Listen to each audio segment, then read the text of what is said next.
Hey, welcome back, knitters. I'm Jana with Purl Together. This week I want to talk about a common problem that occurs when we have a cable and you go from the knit stitches involved in a cable to the purl background. Or this also sometimes happens when you are doing ribbing and you might have a knit to purl to, and you have that kind of little bit, the second stitch on the ribbing is a little bit bigger, the second knit stitch is a little larger, and then the purl, and you get kind of a gap between the two. So I'm going to show you in this video how to mitigate that. So before I do, I want to give a big shout out and a hearty thank you to all of my patrons.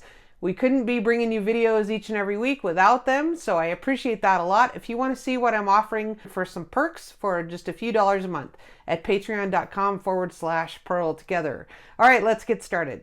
All right, so sometimes what happens when we go from a cable to a purl or even a cable to a knit, sometimes you'll end up with a little extra space right here, right after that, or even a big old hole, depending on your tension. So you can see here that I do have a little bit of an extra space here, and I'm going to show you how to mitigate that, how to decrease the chance of having an extra long bar, if you will, between your cable and your next knit or purl stitch. So in this case, you're going to have more likelihood of having an extra hole when you're coming from a cable to a purl, because you're bringing the yarn to the front, and so you're introducing an extra length, an extra travel distance, or an extra bit of yarn simply by doing that.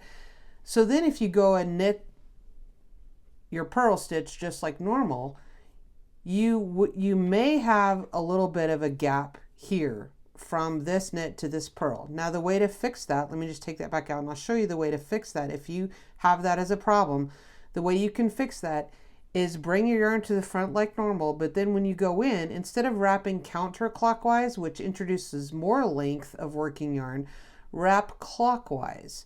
Now you've lessened the amount of yarn it takes to make that stitch. Now you've also put that stitch on your right hand needle in an incorrect way. It will be mounted, it'll be twisted, so we'll have to correct that when we go back. Now this next purl can be normal, but let me show you what's going to happen. So we'll go ahead and knit through the rest of this row, doing that where we have the purl stitches that separate the cable sections, and then I'll show you how we're going to fix that when we go back across knitting the wrong side row. Okay, once again, I've completed a 2/2 cable to the right here, and I need to do the next two stitches are purls. So because I'm bringing my yarn to the front, that's introducing more yarn between the two stitches. So you can either give that a really good tug and then make sure you wrap that super tightly, or if that still doesn't work for you, go in as if to purl just like normal, and then instead of wrapping counterclockwise, wrap clockwise to shorten the distance between the two stitches and the amount of yarn between these two stitches, and that will suck that up. And then go ahead and knit the second one like normal, or purl the second one like normal. Okay, so I'm going to go ahead and finish out the row, and I'll show you what those two look like, or well, I'll continue to do that with the first purl stitch in each section that separates my cables, and then I'll show you how we're going to correct that on the wrong side row, knitting back. In case you're wondering, I'm knitting Nora's Vintage Afghan. This is block number 15. It's kind of pretty cool. And when we work our way back across the wrong side of this, we start out with the first 4 stitches are knits. Now you can plainly see that this one here is mounted incorrectly. That's the one where we did the purl stitch. We wrapped the opposite direction from normal. So all I'm going to do to fix this is to knit into the back loop to reorient that stitch properly.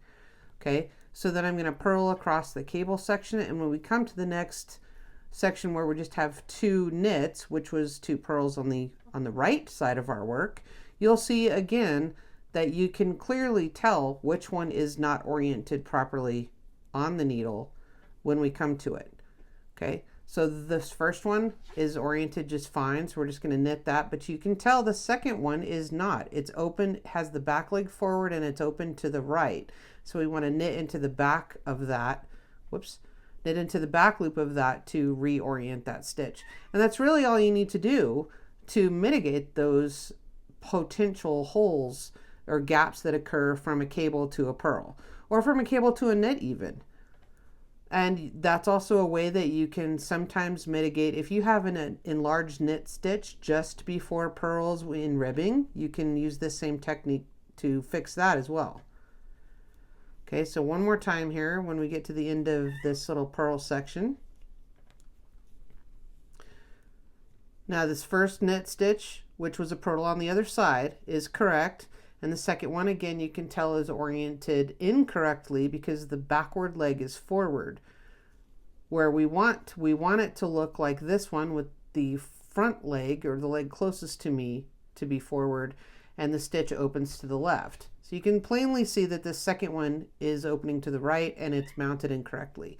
So just knit into the back loop to fix it, and you're on your way. Okay, so I wanted to show you where you can kind of see the results here.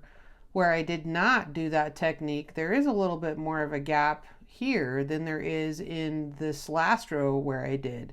So the technique that I showed you tends to shorten this bar and the length of yarn used between the stitches, and it just kind of draws that up a little bit. Whereas you can see like here, for example, there is a little bit more of a gap. Okay, I hope you found that little technique helpful. Give the video a thumbs up if you do, and consider subscribing. I certainly appreciate that. Check us out over at patreon.com, and I'll see you next week. Thanks for watching.